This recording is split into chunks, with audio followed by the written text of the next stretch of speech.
네, 우리가 베드로 후서를 계속 보고 있습니다. 여러분, 베드로 후서는 우리가 보았지만 이제 1장 서두에서 베드로는 계속해서 우리에게 무엇을 소개하고 있었냐면, 복음에 대해서, 이 거짓 선지자들을 이기기 위해서는 우리가 복음을 바르게 알아야 되는데, 복음에 대해서 계속 이 베드로가 설명을 해주고 있는데, 특별히 복음을 두 측면으로 나누어서 우리에게 설명을 해주고 있었던 것을 보았습니다.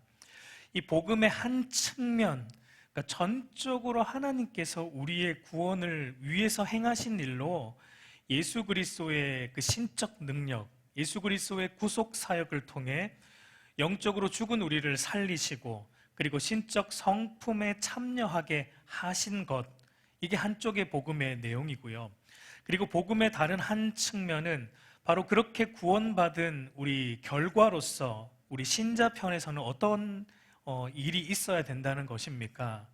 신자편에서는 믿음의 덕을, 덕의 지식을, 지식의 절제를, 절제의 인내를, 인내의 경건을, 경건의 형제우애를, 형제우애의 사랑을 점점 더해가는 이런 신적 성품의 열매들이 저와 여러분 안에, 그리고 우리의 삶 속에 열매들이 부지런히 맺혀지는 일에 우리가 여러분 힘써야 하는 일들이 우리 편에서도 있어야 한다라는 것을 베드로는 우리에게 말해주고 있어요. 여러분, 이것을 조금 다르게 제가 표현을 하면은, 조금 이제 신학적인 표현으로 하면은, 복음의 한 측면은 이겁니다. 칭의로 설명이 돼요.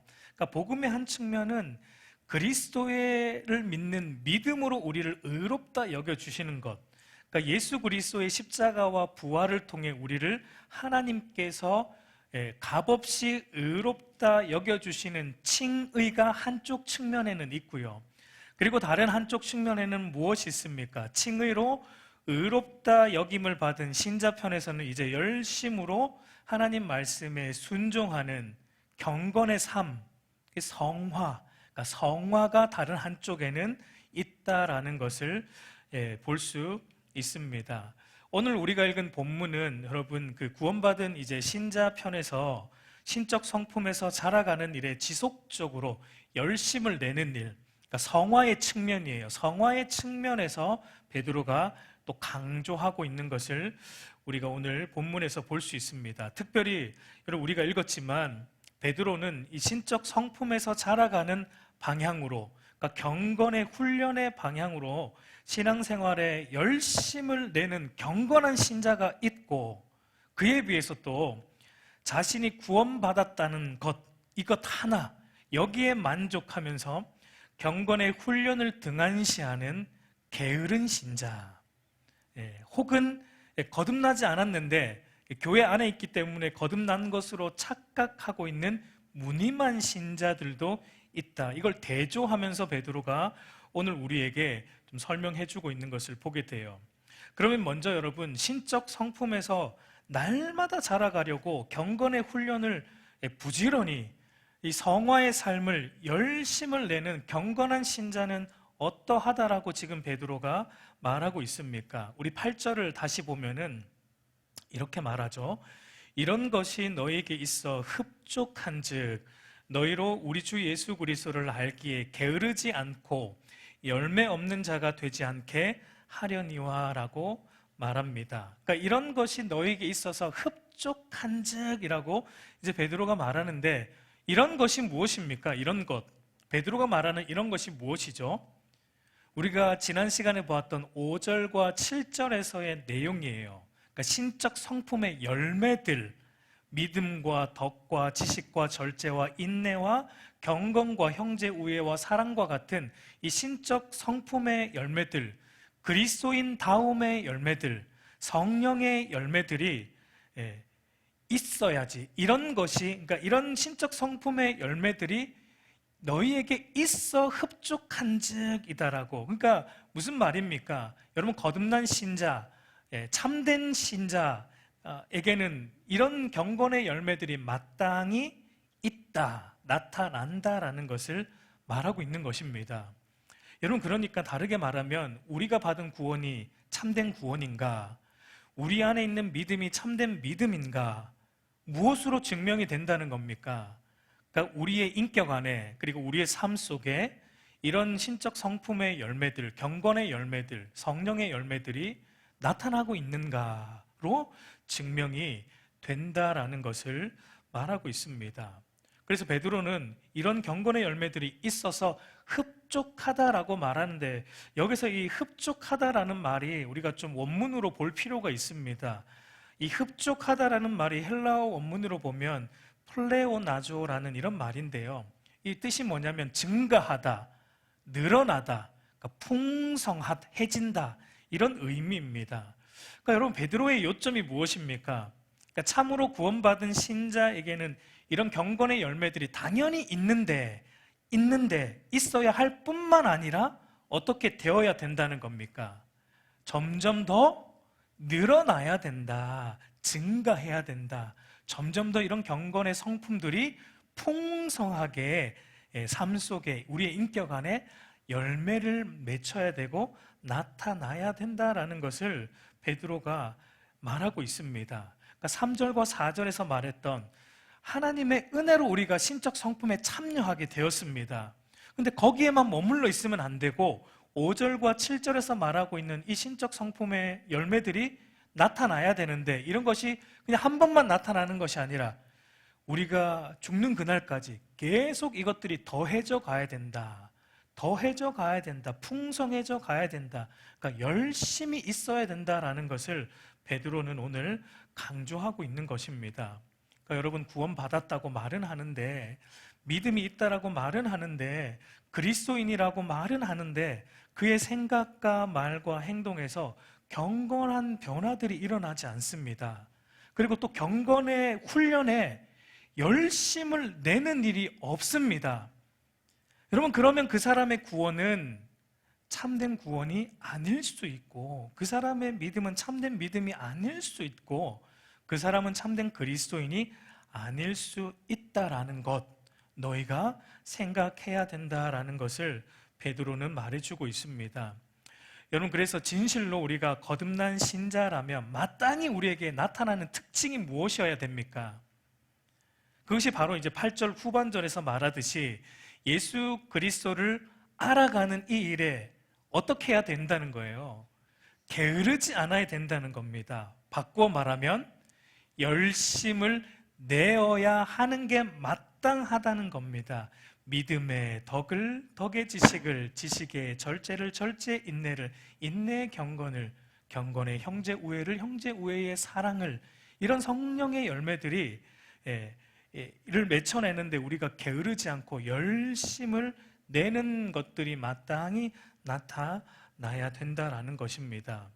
여러분, 그래서 사도 바울이 로마서를 쓰는 그 로마서의 구조를 볼 때도 앞부분을 보면은 사도 바울이 복음에 대해서 씁니다. 로마에 있는 성도들에게 복음이 무엇인가, 이 복음의 내용에 대해서 1장부터 11장까지 논리적으로 서술을 한 다음에 12장부터 16장까지는 이 복음을 깨달은 신자라면 마땅히 이러해야 된다라는 것을 말을 하고 있는데, 그 12장 11절을 보면 복음을 깨달은 신자는 마땅히 이러해야 되는데 그 내용을 이렇게 바울은 소개하고 있습니다. 우리 로마서 12장 11절 한번 같이 읽어볼까요? 부지런하여 게으르지 말고 열심을 품고 주를 섬기라. 그러니까 복음을 깨달았다면 마땅히 그 신자 안에 나타나는 특징이 뭐냐면 게으르지 않는 것, 열심을 내어서 주를 섬기는 모습이 나와야지 그것이 복음을 진실로 깨달은 성도의 모습이다라는 것입니다. 여러분, 복음을 진실로 믿었다라는 건 그 복음이 얼마나 값진 것인지 압니다.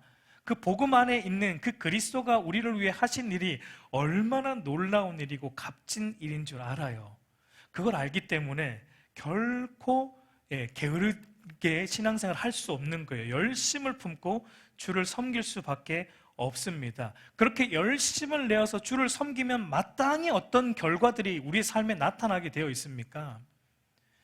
열매들이 나타나요. 성령의 열매들, 경건의 열매들이 맺혀지는 것은 당연한 논리적인 귀결입니다. 골로새서 1장 10절 말씀도 보면 이렇게 바울이 말을 하고 있습니다. 한번 같이 읽어보겠습니다.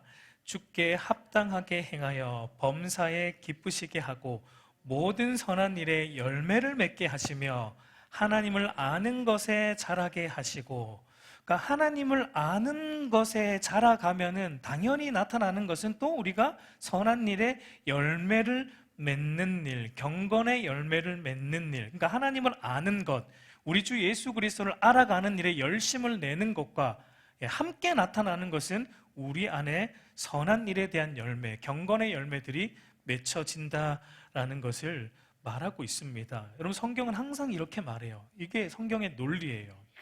그러니까 여러분, 이것을 우리가 또 반대로 한번 뒤집어 보면은, 만약 나의 모습 가운데, 여러분, 우리 모습 속에 예배 생활과 기도 생활과 헌금 생활과 같은 이런 신앙과 경건의 훈련들을 통해 예수 그리스도를 아는 일에 대해 우리 안에 갈망이 없다, 열심이 없다, 그러면 여러분, 이거 조금 위험하다라는 것입니다.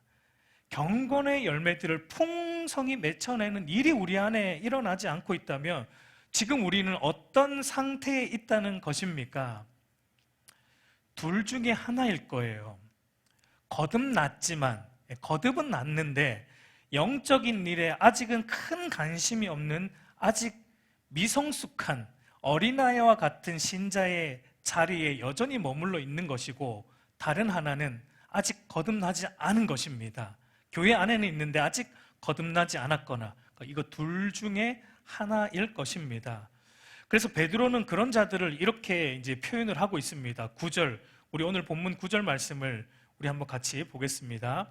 이런 것이 없는 자는 맹인이라 멀리 보지 못하고 그의 옛죄가 깨끗하게 된 것을 잊었느니라 라고 이제 베드로가 경건의 열심을 내지 않는 자, 게으른 자들은 어떤 자들인가, 이런 경건의 성품들, 이런 것들이 없는 자는 어떤 자들인가, 미성숙한 신자이든지 아니면 거듭나지 않은 아직 무늬만 신자이든지 이런 자들의 특징은 무엇이냐면 영적이고 경건한 일들에 대해서 관심이 없는 영적 맹인, 영적으로 근시안이라는 것을 오늘 베드로가 말합니다. 그러니까 여러분, 영적 맹인이다, 영적 근시안이다라는 것은 무슨 의미입니까? 오로지 뭐만 보는 자라는 거예요. 이 땅의 것들에만 눈을 뜬 자라는 겁니다. 이 땅에서 먹고 마시고 사는 그 일들에 온 신경이 다 가 있는 자들, 모든 생각과 모든 삶의 패턴이 이 땅에서 먹고 마시고 성공하는 일들 쪽으로만 움직여지고 있는 사람들은 영적 근시안인 자들이다라고 말을 하고 있는 것입니다. 여러분, 우리 주님께서도 산상수훈의 말씀을 보면 무엇을 먹을까, 무엇을 입을까, 무엇을 마실까 염려하지 말라, 이 모든 것 누가 하는 거랍니까? 이방인들이 구하는 것이다. 여러분, 이방인들은 영적으로 아직 눈이 안 뜬 자들이잖아요. 이방인들은 영적 맹인들입니다. 아직 영적으로 살아나지 못한 자들이에요. 그러니까 영적 맹인들의 관심은 이겁니다. 무엇을 먹을까, 무엇을 마실까, 무엇을 입을까. 여러분, 그렇다면은 우리가 그리스도인이라고 말은 하고 있는데 여전히 우리의 관심이 무엇을 먹을까입니다. 무엇을 마실까, 무엇을 입을까, 이 땅에서 잘 먹고 잘 사는 이 모든 것에 우리의 모든 관심이 가 있고, 우리의 삶의 패턴과 우리의 생각과 우리의 모든 것들이 이 먹고 사는 것을 중심으로 움직여지고 있다면, 여러분, 이 사람은 참된 그리스도인입니까? 아니면 이방인입니까? 여러분, 주님의 말씀에 의하면 이방인과 같은 자가 아직 거듭나지 않았거나 아니면 아직 영적으로 미성숙한 어린아이 신앙에 머물러 있는 자라고 오늘 베드로가 우리에게 말을 해주고 있어요. 그리고 또 이런 영적으로 근시한 인들의 특징은 또 무엇이냐면 옛 죄가 깨끗하게 된 것을 잊었다라고 말하고 있습니다. 여러분, 이것은 무엇을 의미합니까? 그의 옛 죄가 깨끗하게 된 것을 잊었다라는 것은, 여러분, 하나님께서 예수님의 십자가 죽음을 통해 우리를 구원하신 목적이 무엇입니까? 우리를 죄로부터, 죄의 속박으로부터 건져내셨을 뿐만 아니라 어떻게 하도록 거룩한 하나님의 백성이 되어 살도록 하기 위해 우리를 구원하여 주셨어요. 디도서 2장 14절 말씀 우리 한번 같이 읽어볼까요? 그가 우리를 대신하여 자신을 주심은 모든 불법에서 우리를 속량하시고 우리를 깨끗하게 하사 선한 일을 열심히 하는 자기 백성이 되게 하려 하심이라. 이것이 우리의 구원하신 목적입니다. 우리를 모든 불법에서 속량하여 주셨다. 우리를 죄악으로부터 속량하여 주시고 어떤 일을 하는 자들로, 선한 일을 하는 자들, 경건의 일들의 열매를 맺혀내는 자들로 거룩한 하나님의 백성이 되도록 하나님이 우리를 구원하여 주셨습니다. 그런데 이걸 잊어버린 거예요. 그러니까 영적 근시한, 그러니까 영적인 것에 눈을 뜨지 멀리 보지 못하는 자들은 우리를 구원하신 하나님의 그 구원의 목적을 잊은 것입니다. 그렇기 때문에 쉽게 어디로 또 돌아가는 거예요. 옛 죄악의 자리로. 그러니까 다시금 옛 죄악의 자리에 쉽게 서게 되고, 그리고 죄를 어떻게 합니까? 늘 합리화하면서 살아가는 그런 불경건의 삶의 방식을 취하고 있는 자, 이런 자는 바로 영적 맹인이다 라고 베드로가 지금 진단을 내리고 있습니다. 세상에서 먹고 살려면 어쩔 수 없습니다. 다른 그리스도인들도 다 그렇게 사는 것 같은데요, 적당히 타협하고 다 삽니다. 저라고 별 수 있습니까? 이런 말을 아무렇지도 않게 하는 것입니다. 이런 말을 늘 하면서 자기의 죄를 회개하고 돌이키기보다는 합리화하면서 늘 제자리 걸음 신앙. 여러분, 이것은 참된 신앙이 아니라는 거예요. 영적으로 근시안인, 경건한 일에 열심을 내지 않는 미성숙한 신앙이다라고 말하고 있습니다. 그리고 예배 생활과 기도 생활과 헌금 생활과 같은 이 신앙 생활, 이 경건의 일, 그리스도를 알아가는 이 신앙 생활에 열심을 내라고 말하면 또 어떻게 합니까? 자기만의 핑계가 항상 준비되어 있어요. 있습니다. 자기만의, 들어보면 또 그게 또 맞는 말이에요. 또 들어보면 또 틀린 말은 아니거든요. 자기만의 늘 핑계가 준비되어 있습니다. 바빠서요, 뭐 때문에 예배를 어떻게 또 합니다 하고 늘 핑계를 준비해 놓고 경건의 일들을 등한시하는, 이것을 합리화하는 이런 자가, 여러분, 베드로는 제 말이 아니고요, 베드로가 하는 말이에요. 영적 맹인이라는 거예요. 영적 근시안이라는 것입니다. 그리고 사도 바울은 이런 자들을 뭐라고 말합니까? 디모데후서 3장 5절을 보면 경건의 모양은 있는데 경건의 능력은 부인하는 자, 이 같은 자를 너희가 돌아서라. 경건의 모양이 있어요. 왜요? 교회 안에 있으니까. 교회 출석은 하니까. 교회 안에서 어떤 예배도 드리고 나름 뭐 신앙생활을 하고 있으니까. 경건의 모양이 있어요. 직분도 있으니까. 경건의 모양은 있습니다. 그러나 늘 자기가 하고 싶은 선에서 적당한 신앙생활을 하는 것입니다. 결코 열심 내지 않습니다. 여러분, 만약 이런 자리에 있으면 돌아봐야 돼요. 영적으로 맹인이라는 거예요. 영적 근시안이라는 거예요. 여러분, 우리가 믿은 복음은 어떤 것입니까? 우리가 붙들고 있는 복음은 어떤 것입니까? 영적 맹인이었던 우리의 눈을 뜨게 해주는 하나님의 능력이 복음입니다. 그 복음을 우리가 믿은 것이고 그 복음을 붙들고 있는 거예요.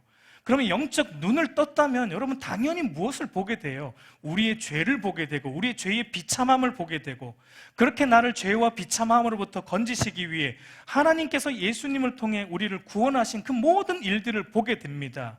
그러하다면 절대 그 사람은 죄의 자리로 다시 쉽게 가지 않습니다. 죄를 쉽게 합리화하지 않습니다. 예배와 기도 생활과 헌금 생활 같은 경건의 일들을 결코 등한시하지 않습니다. 그럴 수 없어요.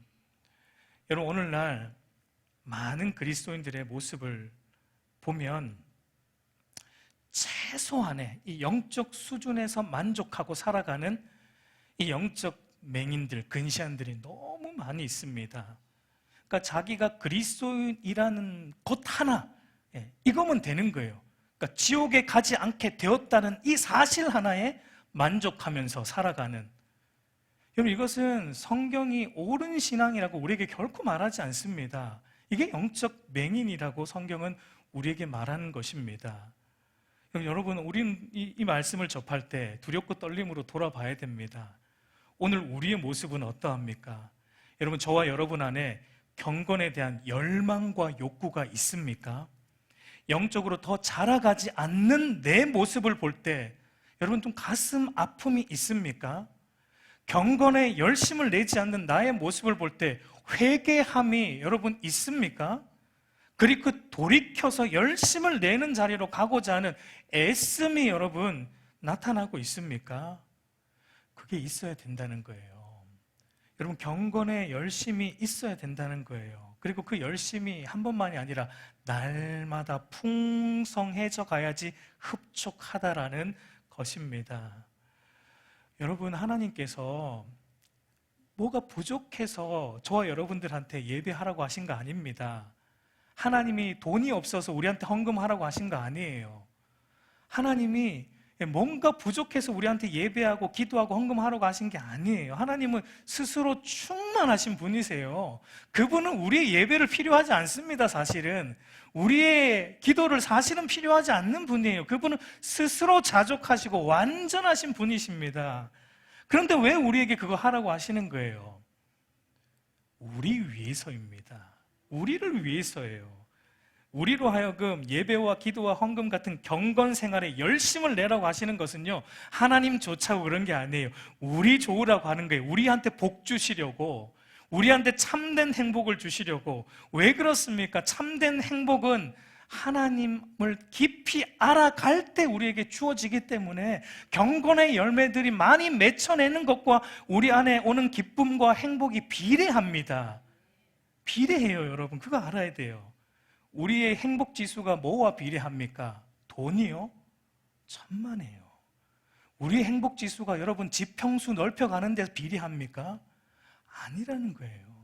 우리의 행복 지수는요, 하나님을 알아가는 만큼 행복해집니다. 우리 안에 이 성령의 열매들이 풍성해지는 만큼 우리는 진짜 인간다운 삶을 살 수 있고 진짜 행복을 누리며 살아갈 수 있는 것입니다. 그래서 하나님이 경건에 열심을 내라는 거예요. 우리 좋으라고요. 그런데 우리는 안 해요, 그걸. 그래서 여러분, 베드로도 더욱 힘써 이 경건의 일들을 행하라고 또 권면합니다. 10절을 보면, 그러므로 형제들아 더욱 힘써 너희 부르심과 택하심을 굳게 하라.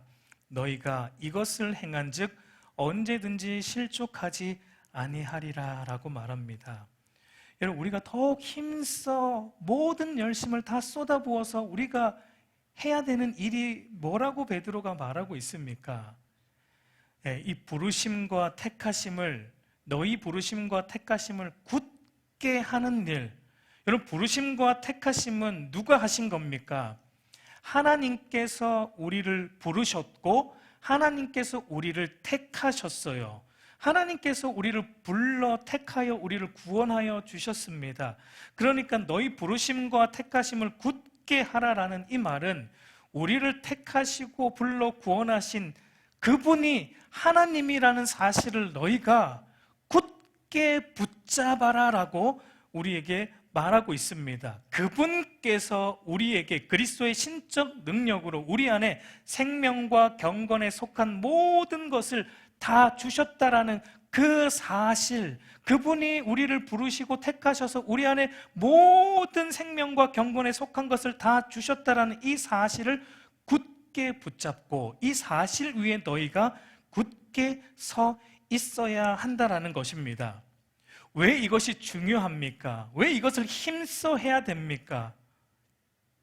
여러분, 우리 자신의 모습을 보면, 우리 자신의 모습을 보는 일에 우리가 힘쓰면 우리는 구원에 대해 확신을 할 수가 없습니다. 왜냐하면 여러분, 우리의 모습을 보세요. 우리는 완전하지 않아요. 우리는 믿음으로 사는 일, 이 경건의 열심을 내는 일에 여러분 완전하지 않습니다. 우리는 믿음으로 사는 이 일에 실패할 때가 많아요. 넘어질 때가 여러분 있습니다. 그렇기 때문에 우리가 더욱 힘써서 굳게 해야 되는 건 우리가 뭘 행하고 있는가 이게 아닙니다.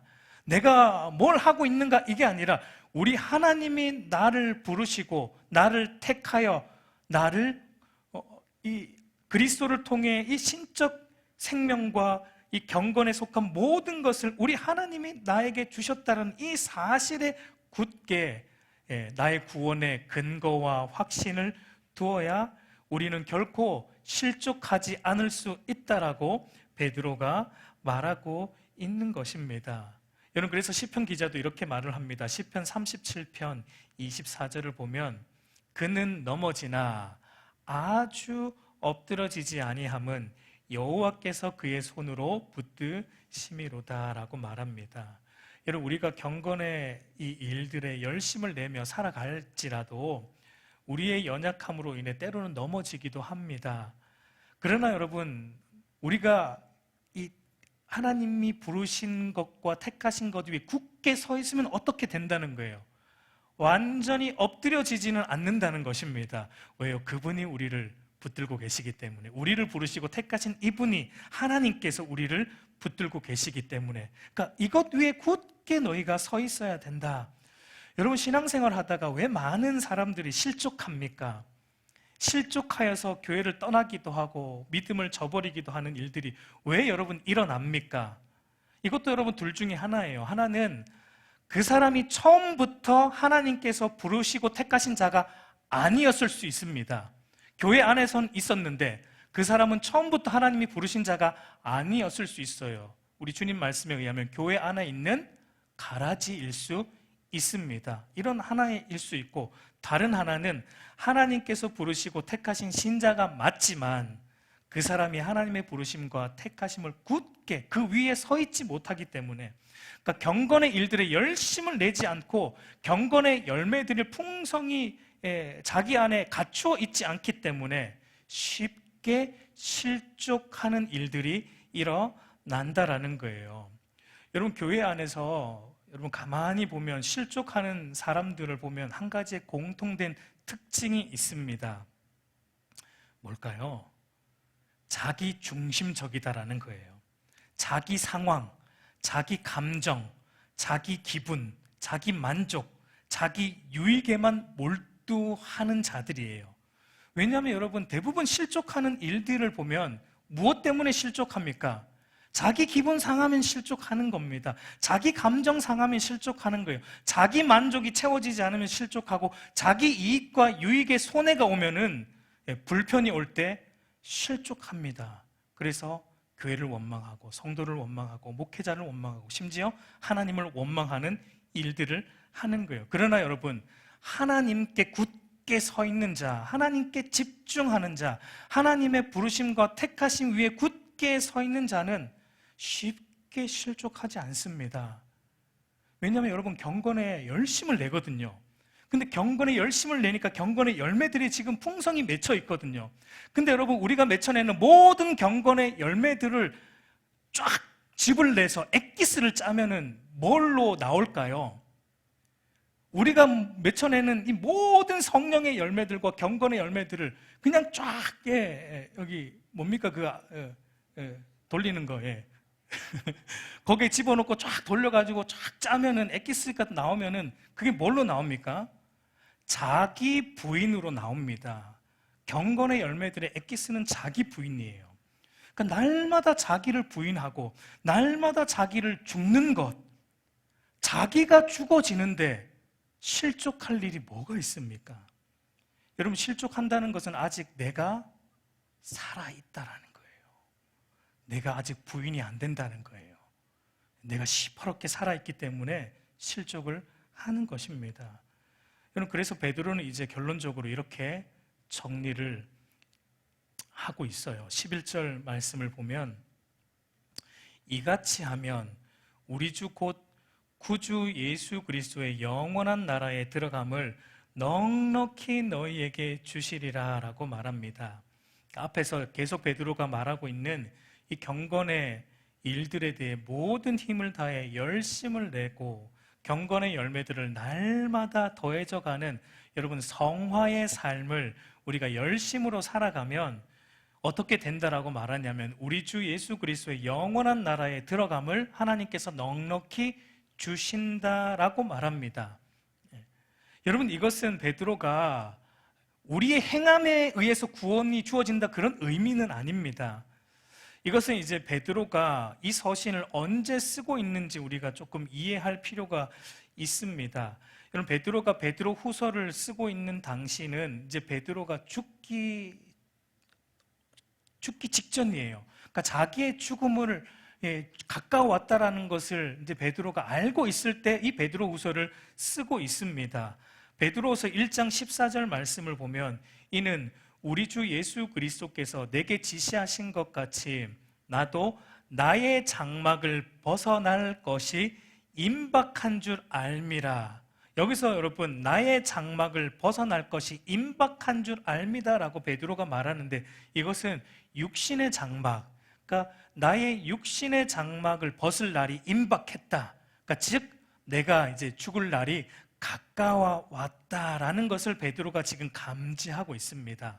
자신이 이제 죽음이 얼마 남지 않았다는 것을 감지하고 있는 상황 가운데 베드로 후서가 쓰여지고 있다는 걸 우리가 좀 알 필요가 있습니다.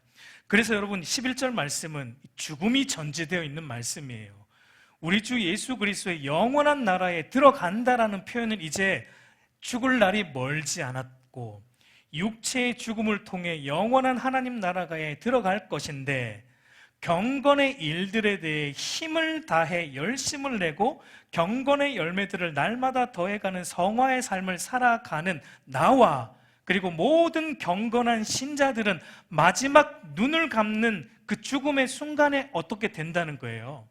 넉넉히 하나님 나라에 들어감을 얻게 된다라는 것입니다. 이게 무슨 말입니까 이게? 쉽게 말하면 죽는 순간에 여러분 후회함 없이 죽을 수 있는 은혜가 너희에게 있을 것이다 라는 의미입니다. 여러분, 죽음을 앞둔 사도 바울도 이런 고백을 했어요.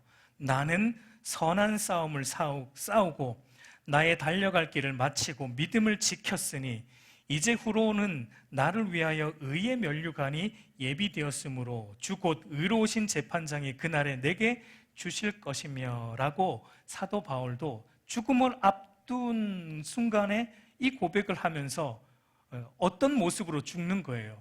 후회가 없다는 거예요. 나의 선한 싸움 달려갈 길을 다 내가 후회 없이 마쳤다. 이제 하나님이 나에게 그 면류관을 주실 것이다.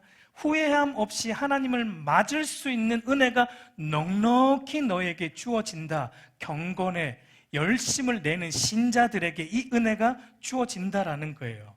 여러분, 이것은 굉장한 은혜입니다. 왜냐하면 모든 그리스도인들이 이렇게 은혜롭게 죽음을 맞이하는 것이 아니기 때문입니다. 어떤 그리스도인들은 죽음의 순간에 후회함으로 죽는 자들도 여러분 분명 있습니다. 성경은 그런 자들을 이렇게 표현을 합니다. 고린도전서 3장 15절 우리 한번 같이 읽겠습니다.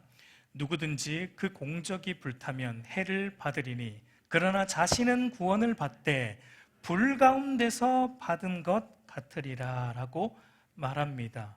여러분, 성경은 우리에게 분명히 말해요. 구원은 받습니다. 구원 받는데 그런데 어떤 구원도 있다는 거예요. 불 가운데서 받는 구원. 이것이 바로 죽는 순간에 여러분 후회로 가득 찬 죽음을 맞이하는 신자들도 있다는 거예요. 좀 더 내가 믿음으로 살아올 걸, 좀 더 경건의 일에 열심을 낼 걸, 좀 더 경건의 열매들을 맺어내는 그 일에 성화의 삶에 내가 시간을 더 드릴 걸, 이 땅이 아니라 하나님 나라의 그 하늘 잔고에 내가 좀 더 투자를 많이 할 걸 하면서 마지막 눈 감는 순간에 경건의 열매들이 없다 보니까 후회함으로 가득 찬 죽음을 맞이하는, 그러니까 이게 넉넉하게 들어가는 모습이 아니라는 거예요. 후회함으로 죽는 그런 모습도 있다라는 것을 말하고 있습니다. 여러분, 그 대표적인 인물이 누구입니까? 성경에 그렇게 후회함으로 가득 찬 죽음을 맞이한 대표적인 사람이 누구입니까? 아브라함의 조카 롯입니다. 고린도전서 3장 15절 말씀은 정확히 이 롯의 구원을 묘사하고 있는 내용이라고 해도 과언이 아닙니다. 롯은 구원받은 신자였습니다. 그러나 그는 어땠습니까? 경건의 일에 별로 관심이 없는 자였어요. 경건의 일에 열심을 내지 않는 자였습니다. 소돔과 고모라 같은 죄악의 도시에서 성문에 그는 앉아 있어요. 여러분 창세기 보시면 롯이 소돔 성문에 앉았다라는 표현을 쓰고 있습니다. 성문이라는 건 고대 근동 사회의 법관이 앉는 자리입니다. 그러니까 롯은 소돔과 고모라 땅에서 법관이 된 거예요. 출세한 거죠. 그러니까 롯의 관심은 바로 이 세상에서, 소돔과 고모라 같은 세상에서 출세하는 겁니다. 출세했습니다. 잘 나가는 거예요. 성공하는 거예요. 그러나 그는 영적 근시안이었어요. 미성숙한 신자였습니다. 그래서 결국 그가 구원은 받았는데 어떻게 구원받았습니까? 아브라함의 중보 때문에 구원은 받았어요. 아브라함이 중보했기 때문에, 즉 예수 그리스도의 중보 때문에, 예수 그리스도의 은혜 때문에 구원은 받기는 받았지만 어떤 가운데, 소돔과 고모라가 불로 심판하는 가운데 겨우 도망쳐 나왔지 않습니까? 겨우 건짐받게 되는 구원, 바로 고린도전서 3장 15절이 말하고 있는 불 가운데서 받은 것 같은 구원을 받은 모습이 이 롯의 모습이에요. 여러분, 롯이 죽을 때 얼마나 후회를 했을까요? 성경에 기록은 안 되어 있지만 아마 이렇게 말하지 않았을까 저는 생각이 듭니다. 삼촌 아브라함처럼 열심히 믿음으로 살아갈 걸, 삼촌 아브라함이 열심을 품고 신앙생활하고 했던 그 말을 내가 왜 잊었을까? 삼촌 아브라함이 예배 빠지지 말라고 그랬는데 내가 왜 예배 빠지고, 삼촌 아브라함이 열심히 공예배 참석하고 열심히 교회에서 하는 모든 성경 공부와 경건의 일들을 열심히 하라라는 그 아브라함 삼촌의 말을 내가 왜 안 들었을까? 이런 걸 좀 성경에 기록을 해놓았으면 너무 좋았을 텐데, 그렇죠? 우리에게 확 도전이 올 텐데요. 아마 이런 후회를 하면서 롯이 동굴 속에서 죽어가지 않았을까라는 생각을 해봅니다. 여러분, 우리에게도 이 두 가지의 죽음이 기다리고 있습니다. 아브라함처럼 주를 섬기는 일에 열심을 내어 후회함 없이 넉넉히 하나님 나라에 들어가는 은혜를 누리는 죽음과, 롯처럼 주를 섬기는 일을 등한시하고 세상 일에 바쁘게 움직이다가 후회함으로 가득 찬 후회로 들어가는 그런 후회함의 죽음이 우리에게도 두 가지의 옵션이 지금 기다리고 있어요. 여러분, 어느 것으로 가고 싶습니까? 여러분, 이왕 믿을 거 아브라함처럼, 다윗처럼, 베드로처럼, 바울처럼 주를 위해 모든 힘을 다해 좀 열심으로 믿는 게 좋지 않습니까? 그래서 후회함 없이 여러분 기쁨으로 넉넉히 그 나라를 맞이하는 편이 여러분 더 낫지 않겠습니까? 우리 사랑하는 성도 여러분, 이제 말씀을 정리하겠습니다. 여러분, 우리가 영적으로 자라가는 이 일, 신적 성품의 열매들을 우리 인격과 삶에 여러분 풍성하게 만들어가는 영적 성숙의 과정은 결코 여러분 이거는 해도 되고 안 돼 해도 되는 그런 게 아니에요. 성경은 우리에게 반드시 열심을 품고 하라고 말하고 있는 필수적인 겁니다. 그러니까 가볍게 다루어야 될 사안이 아니라는 것입니다. 열심을 품고 평생 여러분 이루어 가야 될 우리 그리스도인들의 평생 과제입니다. 그리고 여러분, 베드로후서는 거짓 선지자들의 거짓 가르침에 우리가 어떻게 대응해야 되는가, 그걸 베드로가 말하고 있는 거잖아요. 그러니까 우리가 경건에 열심을 내는 그 방법이 바로 뭐 하는 거라는 거예요. 거짓 선생들의 거짓된 가르침으로부터 우리 자신을 보호할 수 있는 그게 유일한 방법이라는 겁니다. 경건의 열심을 내야지 우리의 믿음을 지키는 길이라는 것입니다. 여러분, 우리로 하여금 기억하십시오. 우리로 하여금 영적으로 자라가는 일을 할 수 있도록 하나님께서 우리를 택하여 부르셨습니다. 그리고 우리 안에 그리스도의 신적 능력으로 이것을 살아갈 수 있도록 생명과 경건에 속한 모든 자원을 이미 우리에게 다 주셨다라는 것을 여러분 잊지 말고 기억하시기 바랍니다. 그래서 하나님께서 그리스도 안에서 이미 우리에게 주신 이 모든 경건의 재료들을 여러분 부지런히 사용하십시오. 그 부지런히 사용하셔서 여러분 우리의 좀 신앙의 집을 아름답게 좀 지어가기를 간절히 바랍니다. 우리의 믿음의 기초를 든든히 다듬으십시오. 그리고 그 위에 덕의 기둥을 세우십시오. 그리고 지식의 벽으로 아름답게 그 집을 벽을 치고 그 다음에 무엇을 해야 됩니까? 절제의 톱으로 불필요한 부분들, 모난 부분들을 좀 잘라내십시오. 과한 부분들은 절제의 톱으로 잘라내십시오. 그리고 그 다음에 어떻게 또 해야 됩니까? 흔들림이 없도록 인내로 모든 것을 묶으십시오. 그리고 그 다음에 어떻게 해야 돼요? 경건의 지붕을 덮으십시오. 그리고 뭐가 남았습니까? 실내 장식을 해야 돼요. 형제 우애로 실내 장식을 아름답게 하고 나면 이제 사랑이라는 교제가 가능한 아름다운 신앙의 집이 지어지는 거예요. 근데 이게 끝이 아니죠. 집을 지었으면 어떻게 해야 됩니까? 들어가서 살아야죠. 살면서 어떻게 해야 됩니까? 이 집을 더 아름답게 가꾸어 가야 되고 청소해야 되고 더 꾸며야 되고 관리해야 돼요. 그게 풍성해지는 거예요. 그래서 여러분 믿지 않는 자들이나 아니면 다른 성도들이 우리를 볼 때, 저와 여러분을 볼 때 정말 수고하고 무거운 짐진 자들이 누구나 들어와서 쉬고 싶은 그런 영적이고 아름다운 신앙의 집으로 저와 여러분이 열심을 내어서 지어져 가는 은혜가 있기를 우리 주님의 이름으로 축복합니다.